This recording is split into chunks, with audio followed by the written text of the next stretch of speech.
Yo, what's going on, guys? It's your boy Poison Okami here, me, myself, and I, back at it again with another video. And have you ever seen this before?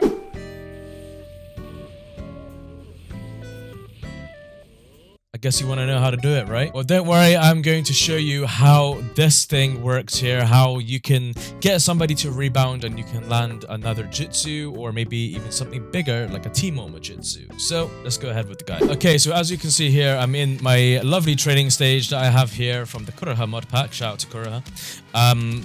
And here we're going to demonstrate how you can land things off of rebounding. So I'm going to explain to you just very briefly. This is probably going to be a very quick tutorial, actually. I'm going to explain to you very briefly about rebounding, the ending frames of rebound, and the whole logic behind it. Now, there is a disclaimer that I must say before I continue with this guide. This only works on 30 FPS, which is why you're seeing this mod on a 30 FPS run of the game currently.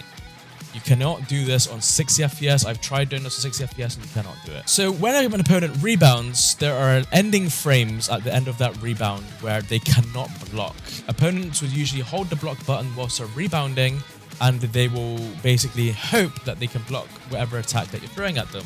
During rebound frames, it allows the character to bypass anything that gets thrown at them, any jutsu or any type of projectile, until the very last few frames, and we're going to abuse that, and I'll show you how. So doing this in practice mode is actually quite hard, which is why I've shown you a demonstration of the real life fight, so this is going to take me a little while to get this down.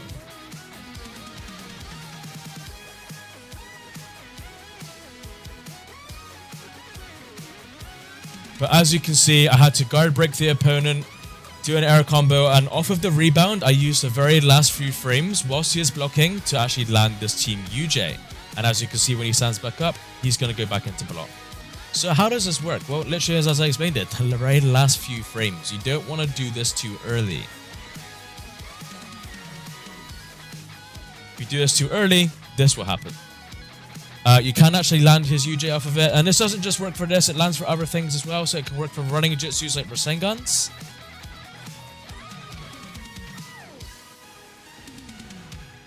Like so, lands for like running jutsu.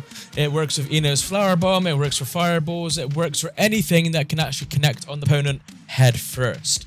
This is something that actually, should be used a lot more. There's so many times where opponents will always just do the rebound frames or whatever, and they try blocking and they leave themselves very open, but people don't capitalize on it.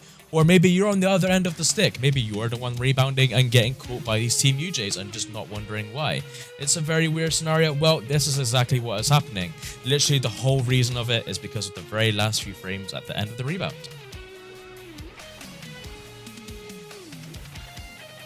And there's a scenario with doing it with a character like Ino. Ino and PTS Shino are harder to do this with off their air combos because they allow themselves to fly too high in the air off of their final hits, and they take a while to land on the ground, which is why I demonstrate with Minato. Demonstrating this in practice mode is very hard. I try getting the opponent to rebound off paper bombs, but the opponent never wants to rebound off of a paper bomb or off of like a regular projectile jutsu like Ino's flower bomb, for example. Doesn't want to do it at all. So the only ways I can get him to do this is off of an air combo, pretty much. But anyways, that is the guide I wanted to show you, is that it is possible that when your opponent rebounds along the floor, that you can catch them at the end of those rebound frames. Technically, you can actually catch them at the end here, but the timing is extremely strict, and I wouldn't recommend like trying it. Even me just trying to practice this here in training mode, very difficult for me to do. And the thing is, the way the angles are, sometimes your characters are going to miss and just run right past them anyway. It is possible to catch them as they're falling to the ground. Not really worth it. So the one that you really want to abuse is the one where you're going along the ground, and then there's like literally like back ninja moving as a rebound animation kind of. At the very end of that rebound animation, you can catch them. But that's pretty much it for the tutorial. That probably will explain why you get caught on rebound flames. If you ever find yourself yelling, "I've been blocking," you have been. It's just the game won't let you at the very ending frames of rebounding. Anyways, I thought I'd like to point that out to you guys. If you guys have any further questions, please be sure to ask me down in the comment section below, and I'll be sure to answer them to the best of my ability. As always, this has been your boy Poison Okami. Matane.